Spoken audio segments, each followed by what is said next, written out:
Bienvenido a Diario de un apasionado por el fútbol. Mi nombre es Joshua Laporte y este es un podcast semanal sobre acontecimientos, crónicas y jugadores históricos del balompié.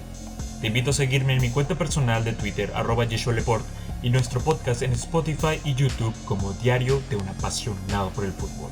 Somos solo dos apasionados por este deporte que gustan charlar sobre ciertos temas.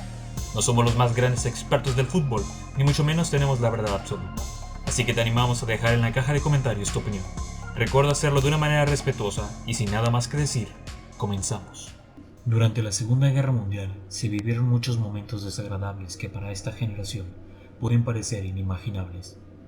Más de 80 millones de personas murieron en este enfrentamiento mundial, algunos de forma rápida y sin dolor, otros muchos no contaron con la misma suerte. Durante los 6 años que duró, se vivieron tantos acontecimientos que inclusive al día de hoy siguen apareciendo nuevas anécdotas. Imaginemos por un momento que disputamos la final de Copa del Mundo, que marcamos un gol, imaginemos que vamos ganando, o imaginemos una derrota, imaginemos a un público silenciado, soldados con armas en los palcos, imaginemos cómo una final perdida nos cuesta la vida. Por suerte, para nosotros solo es imaginación, pero para August Klinger fue una realidad. 20 de septiembre de 1942, Berlín, Alemania. El Estadio Olímpico de Berlín desbordaba de alemanes. En plena guerra mundial, y mientras Europa y el mundo estaban en caos, la capital alemana era anfitriona de una Copa del Mundo. Sí, se jugó una final de Copa del Mundo en época de guerra. Y sí, la disputó Alemania. Bueno, al menos eso se pudo decir en aquel tiempo. Hoy en día, la FIFA no reconoce tal campeonato, y a decir verdad, de manera muy justa. Aquel campeonato ficticio fue protagonizado por solo 2 naciones y a un partido. Alemania se enfrentaba a Suecia, la cual era en ese momento la potencia del fútbol europeo. En el mismo día que comenzaba el holocausto en Ucrania, suecos y alemanes escuchaban sus himnos antes de comenzar el juego. El saludo nazi de los jugadores alemanes a los dirigentes contrastaba con los brazos a los costados de los suecos. Suecia había permanecido neutral en el asunto bélico, y por ello era la mejor coprotagonista para el evento. Entre los 11 hombres alemanes se encontraba August Klinger, el joven de 24 años nacido en el pueblo de Wiedenheim y jugador del FC Dachslanden de Karlsruhe. Tenía una cita con el destino poco agradable. Haciendo una campaña extraordinaria de 58 goles en 20 partidos en la Gauliga Baden, la liga de mayor prestigio de la zona de Baden en Alemania, su temporada de 1938-39 con el Dachslanden lo llevó a ser ojeado por los seleccionadores alemanes, y para su desgracia, ser elegido por Sepp Herberger para formar parte de la delantera de aquel equipo que debía enfrentar a Suecia. El equipo alemán venía con mucha presión entre sus hombros.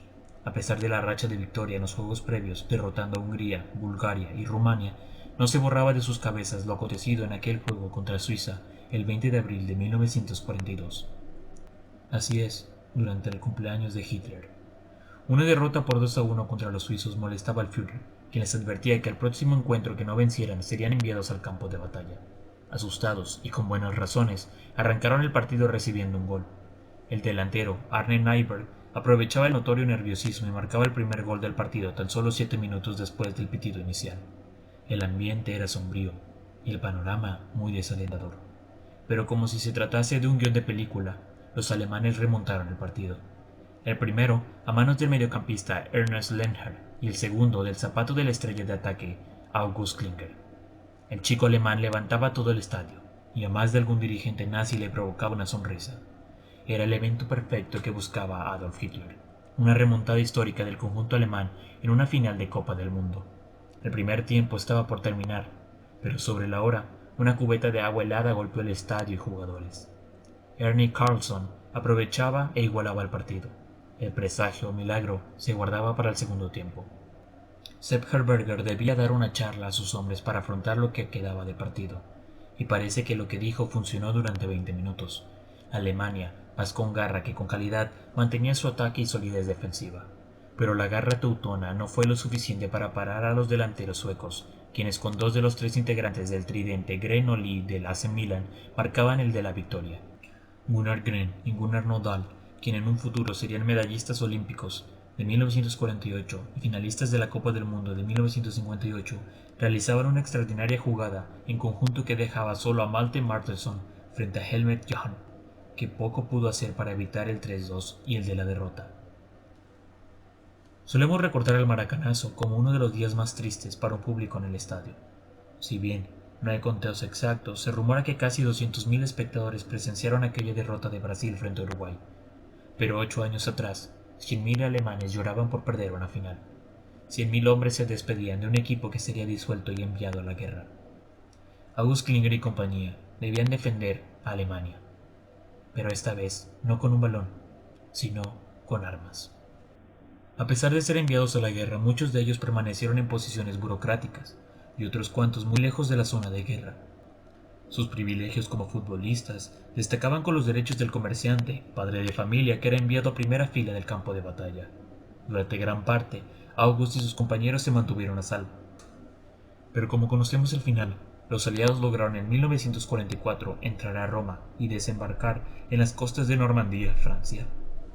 Alemania, en un movimiento estratégico de los aliados, se veía rodeada por todos los flancos, el frente francés, italiano y ruso. Fue entonces que los privilegios de August, quien era el más alejado de sus compañeros, se acabaron. Enviado como otro más, fue enviado a la que hoy en día conocemos como la capital de Moldavia, Chisinau, y después de enviar una carta a su esposa en junio de 1944, no se supo nada más de él. La ofensiva de Leopold-Sandomierz, lanzada por la Unión Soviética, había logrado desorientar al OKH, Oberkommando de Heers, o en español, el Alto Mando Alemán, y con la estrategia de hacerle esperar un ataque en terreno equivocado, los soviéticos bajaron a casi 200.000 alemanes, y a otros 80.000 los tuvieron como prisioneros de guerra. El caso de August Klinger era muy conocido en Alemania, pero muy poco conocido en este lado del océano. Lo triste de esta historia es como un hombre que tenía como pasión el deporte más hermoso del mundo vio cómo el lograr su sueño de jugar al fútbol le costó la vida. A pesar de los numerosos intentos de búsqueda por parte de su esposa y familiares, el cuerpo de August jamás fue hallado. Y así como inicié la crónica, pienso terminarla. No imaginemos su muerte a manos de soviéticos en el campo de batalla. No imaginemos cómo una bala le terminó la vida y le impidió ver más a su hijo de 3 años. Mejor, imaginemos que sobrevivió, que no fue hallado por aliados para ser eliminado o llevado a prisión. Imaginemos que recorrió toda Europa, cabizbajo hasta llegar a su tierra. Imaginemos por un momento que tocó la puerta de su casa y al abrirla recibió un cálido abrazo de su mujer y su pequeño, para por fin vivir en paz. Gracias por acompañarnos en esta edición de nuestro podcast Diario de un apasionado por el fútbol. Te recuerdo seguirme en mi Twitter, @YeshuaLeport, y escuchar nuestro podcast tanto en Spotify como en YouTube. Si te gustó, te animo a compartirlo con tus amigos. Muchas gracias y hasta la próxima semana.